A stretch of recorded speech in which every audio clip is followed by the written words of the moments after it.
बिस्मिल्लाहिर्रहमानिर्रहीम। अस्सलाम वालेकुम दोस्तों, उम्मीद करता हूँ आप बिल्कुल ठीक ठाक होंगे। दोस्तों आज है 28 फरवरी सन 2022 और दिन है पीर का, सोमवार का। दोस्तों इंडिया ने जो फ़्लाइट बैन है उसे एक्सटेंड कर दिया है और ये मज़ीद अगले नोटिस तक इसको बैन लगाया गया है।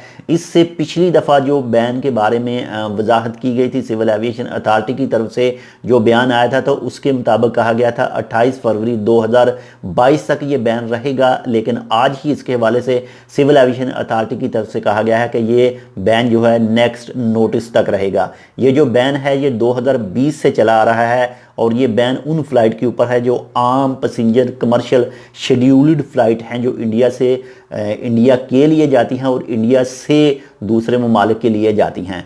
तो फिल वक्त के लिए इसको एक्सटेंड किया गया है। लेकिन इस जो बैन है इसका असर जो है जितने भी बबल एग्रीमेंट के तहत फ़्लाइटें आती जाती हैं इंडिया में उनके ऊपर कोई असर नहीं पड़ेगा, और इसके अलावा जो दूसरे कार्गो फ़्लाइटें हैं उनके ऊपर भी कोई असर नहीं पड़ेगा। और जो सिविल एविएशन अथॉरिटी की तरफ से जिन फ़्लाइटों को इजाज़त दे रखी है उनके ऊपर भी ये इस बैन का कोई असर नहीं पड़ेगा। अगर आपने अभी तक अपनी वैक्सीनेशन मुकम्मल नहीं करवाई तो जल्दी से अपनी वैक्सीनेशन मुकम्मल करवा लें ताकि आप खुद भी सेफ़ रहें और आपकी फैमिली भी सेफ़ रहे।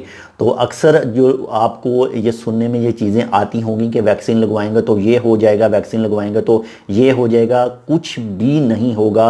वैक्सीन आपको महफूज रखेगी। वैक्सीन आपको कोविड-19 की नेक्स्ट जो मुस्तकबिल में बीमारी इसके हवाले से आए या फिर मौजूदा जो है इससे आप सेफ़ रह सकेंगे। तो दूसरों की बातों पर ध्यान ना दें, अपनी वैक्सीनेशन मुकम्मल करवाएं। अगर बूस्टर डोज बाकी है तो अपनी बूस्टर डोज भी लाजमी लगवा लें।